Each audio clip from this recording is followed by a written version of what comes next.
Do you remember the first movie you ever saw? Do you remember the impact it had on you? For some, it evokes an emotion, a passion, a drive. Above all else, for some, it sparks a dream to not just be an observer, but to be part of the magic. Perhaps it's the fame that's most attractive, or maybe it's the aspiration to make people feel something. Whatever the inspiration, many people dream of making it big as a movie star, and sadly, that dream rarely comes true for most of them. At least, not right away. You see, the whole process of auditioning and callbacks and final casting takes a lot of time, and a lot of luck. It's not uncommon for smaller actors to go months between acting jobs. The risk comes with the territory. But some people can't take the weight. For a few of the more pragmatic ones, they believe that if they can't find a movie to be in, they'll make one themselves. Fingers, like Dre with like blood in his fingertips. Sure. Like it's really, really gross. Yeah, so you'll see like the fucking maybe put some like fake. Or shit's happening here. That is Braden Noble, and he's in the car with me and a few others while we drive to a cabin 3 hours away, where we will shoot the short film he co-wrote with Logan Allen titled The Dark Room. The two aren't even 21, but have already amassed a decent catalog of finished movies. Most of these were short indie films, but there were a few notable outliers. Logan, for instance, had played an extra in Season 3 of Stranger Things, and also had a role in Sweet Magnolia. I think it sort of puts into perspective how difficult being an actor is.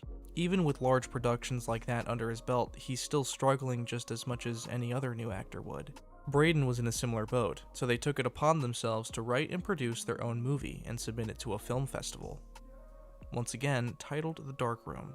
With a budget of under $3,000 and the help of a few friends, they set out to produce and film the movie in just 4 days.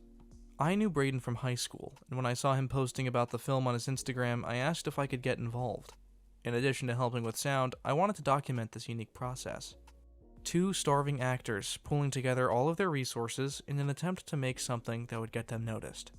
Go through that process with me on this episode of Thomas Tries Making a Movie.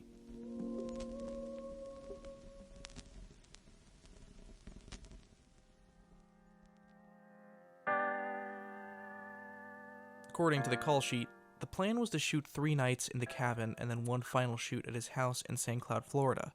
Each film day was set to start around 7 p.m. During the drive up, I talked to Braden about who else was going to be there. That's when I first heard about Logan Allen and another person who was bringing all of the video equipment, Mike Shoshenovich. We got to the cabin around 3 p.m. and I got my first look at the set. It was small, with 3 bedrooms all tightly packed together. Additionally, a small army had been amassed, with about 6 or 7 people floating around set as an extra pair of hands. When it came to nighttime, we were sleeping everywhere. Floors, couches, chairs. The lucky few got a bed. Shortly after arriving, I got to meet Logan Allen and get his description of what was to come. I'm the I'm kind of co-everything with Mr. Braden Noble, co-director, co-writer, and actor as well. So I guess producer, we pretty much, this is our baby. You know, we wrote it from scratch and we're trying to get it out to as many people as possible, entering it into the film festival and just trying to get as many people on it as we can. We want to eventually make it a feature. So it's a 9-minute short. It's what we're creating, and we eventually want to get it out there and make something big because we think this is a really unique story that a lot of like horror right now is in a weird state. And movies, I guess, in general, you know, movies go through these different phases, and it's like the remake phase in the 2000s, and now it's like a nostalgia thing where everybody's wanting to bring back original characters, you know what I mean, like Halloween, Jurassic Park. So we're in this nostalgia phase, and I think we want to try something new that's different that we haven't seen before, and I think incorporating the dark room and these, you know, these characters going through these very unique experiences, I think it's going to bring a lot of eyes to it, so we're really excited. You can hear the excitement and passion in his voice. This is something that him and Braden have poured their hearts into. With anything, especially things you care about, it's important to consider different problems you might run into. I asked him what possible concerns they had for the shoots, and almost immediately after that, we ran into the first problem. Braden and Logan are actors and writers. When it comes to cinematography, they outsourced to a guy they had previously worked with named Mike Shoshenovich. Mike had all of his own equipment and everything, but there was a small problem. He was in New York. A plane ticket had been bought for him weeks before the shoot by Braden, but a small clerical error almost stopped us from getting anything done on that first day. So, Braden, I spoke to Logan a little bit. Tell me what's going on right now. So, we're just having a situation of, as you could call it, some bullshit, really. So what's going on is the flight this morning, it got screwed up. I didn't have the copy of the actual ticket, and I sent an original copy to myself thinking that's the same flight. I told our DP it was 7:30, and he never really looked at his ticket, even the day of, so he missed his flight, and it was the wrong time because I was wrong, but, he didn't even look at his ticket and didn't know. He literally was like, I thought I was flying Frontier as he's sitting in Delta, like something like that. And then now, after we've tried to fly him over here, he's fixed his ticket for an extra $100. Apparently it's, double that on the way there and back because of baggage, so it's just kind of blowing our budget out of proportion right now.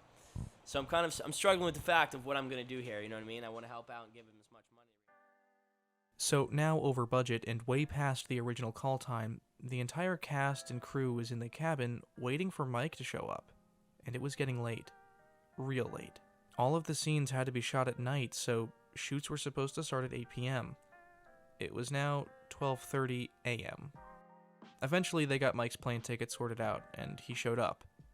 Determined not to lose the whole day of shooting, the entire cast pushed forward. Yo, Wiley. Yeah. What time is it right now? Let me check. It is currently 1:48. Oh, is that 1:48 a.m. It is in the wee hours of the morning. Everyone really came together to make it happen.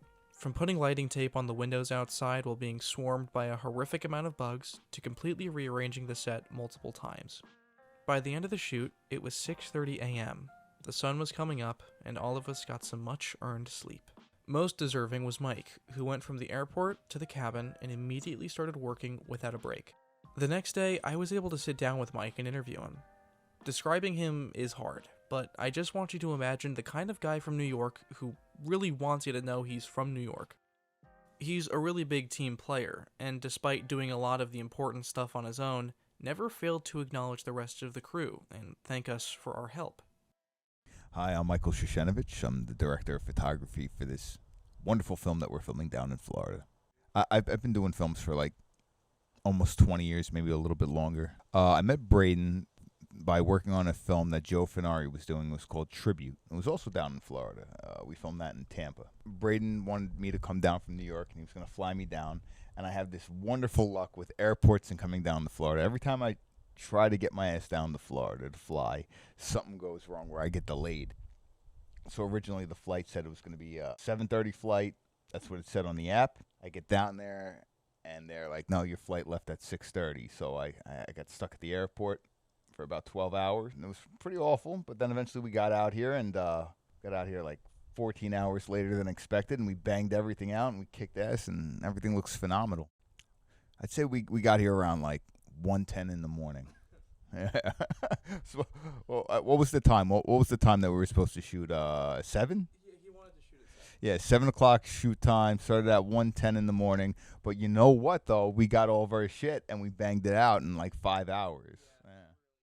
Everyone that's here that's working on this project is the reason that we're able to not only get what we need to get, the meat and potatoes, but also get the experimental fun shots where we get to be creative and do something more than just a run-of-the-mill short film or pitch video. The second day of shooting was off to a much better start. Everyone was up and moving around 2 to 3 p.m., and a lot of the tension from the night before had been erased. Braden, in particular, was in much higher spirits. I actually think it's turning out a lot better than I expected. It's been stressful, but the shots look amazing. The acting's been on point. The makeup, it was amazing, and just really cool moments in this whole film all together. So, already. The second and third night went as good as anyone could have hoped for. Once again, everyone really pulled their weight. No roadblocks, no obstacles. Though one night, Mike insisted on making dinner and served a never-before-seen combination of meatballs and shrimp scampi, a dish that I politely declined. Looking back on it, we were pretty overstaffed. The only people really needed were the actors and the people in charge of lights, sound, and video, which was mostly a 2-person job. Yeah, when we needed to move things, we got it done quick because there were so many of us. But most of the time, the majority of us sat in a room off screen and looked at our phones or tried to get some sleep. I was there as a backup sound technician, which only came in handy on the 4th day. When everything went as it was supposed to, the shoots were easy. I felt bad there wasn't more for me to do, but eventually we wrapped at the cabin and it was time to go to St. Cloud. We all woke up early and cleaned the cabin before loading up cars and heading to Braden's house. The final scenes were going to take place in an under construction portion of Braden's house, an area that perfectly fit the scene they had written. This is where it was my time to shine. Our sound guy Joe had a prior engagement and could only stay with the crew for the first 3 days. After the final shoot at the cabin, he gave me the rundown on his equipment and entrusted me to carry out the sound capture for the 4th day. This 4th day of shooting could only be described as an absolute mess in the most laughable and frustrating way possible. To put this into perspective, this happened right after we started setting up. Alright, Mike, so tell me about what's going on today. Right now we're setting up the lights for the one of the final scenes for the dark room. And we got a light hanging from the ceiling. We drilled holes into the ceiling, got the light hanging down perfect. We had the cable running down perfect. And then one of the screws gave loose and snapped the cord to the light. And now we got to go to the store and see if we could find a replacement for that cord. We had some people run to the town's Home Depot to get a new lighting rig, which slowed down production by a few hours. After they returned, we used a combination of duct tape and rope to tie a flashlight to the ceiling. A setback, but nothing too bad. The light looked good on the capture, and we were ready to continue shooting. Up next was a scene where Braden's character would be faced with an old TV displaying some static. This thing was a monster, and it had the whole package. Thick, curved glass, clicky buttons, and a fat back part that juts out. Now, these old TVs ran on cable, which meant you had to have them plugged in to actually show any TV. When that cable is removed, it only shows the static. So getting it set up to do that was easy. Just turn it on and flip up a channel. We shot the first part of the scene, with Braden approaching the TV, when the biggest setback of the entire film occurred. After showing static, the TV was supposed to display pre-recorded footage of Logan's character being killed. Using multiple plugins, we could connect the laptop to the TV and play that. But that isn't what happened. This TV was old. Its remote had been lost, and with it, any way of switching inputs on the TV. To put it simply, for those, again, who didn't have a TV like this, the TV was essentially on video 1, and we needed to have it display video 2, but we couldn't switch channels without a remote, and none of the buttons on the TV were any help. This caused a 6-hour-long scramble to find some way to change inputs. We tried pressing every button on the TV, and even a 10-year-old universal remote we found in Braden's house. And with the universal remote, we also had to go back in time to figure out how to program this specific remote for this specific TV, which was a mess all on its own. It got to be so late that we just had to bite the bullet. The scene would have to be shot in a different way. And using some clever technique, we were able to still capture the scene as intended without showing the TV screen. At 2 a.m. on the 4th day of shooting, the dark room had officially wrapped. These things happen on set all the time, but I really wasn't prepared, and it's one of those things when people tell you you can't prepare for it, you just can't, because the smallest, most inconvenient things happen. And then the real travesty happened when we turned on the TV to play the video, and as it was playing, and the picture just disappeared, and we couldn't figure it out. We couldn't make it work. We tried 2 different universal remotes, didn't work, or actually one. We never even got the second one. So we had to reformat how we were shooting the film, but, you know, just like Steven Spielberg's and Jaws, when that machine didn't work, they reshot it in a different way. So I'm hoping that we can get even better final product than what we had imagined before, but, you know, we overcame it. We're done. That's all that matters. My time working on the movie was different than anything I had anticipated, and that's saying a lot because I already didn't know what to expect. I will say that what Braden said in the end about the shark from Jaws is absolutely true. It shows the nature of filmmaking. Even big budget ones with A-list actors run into problems that nearly ruin an entire shoot. The process is rough, and much like the industry itself, it can be a test of endurance and patience. There aren't many careers more difficult to get into than acting, and unfortunately, hard work doesn't always mean success. Writing and acting in your own movie, no matter how good it is, doesn't guarantee any results.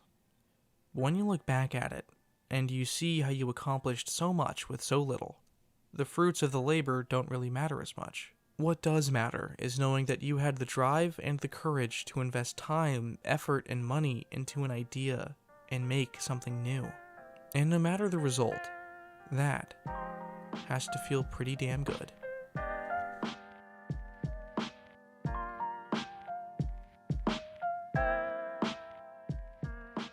Thank you for listening to this episode of Thomas Tries. For more information on The Dark Room and where you can watch it, follow Braden Noble on Instagram at Braden_Noble. BRAYDEN_NOBLE. Tune in to the next episode of Thomas Tries, Making Music.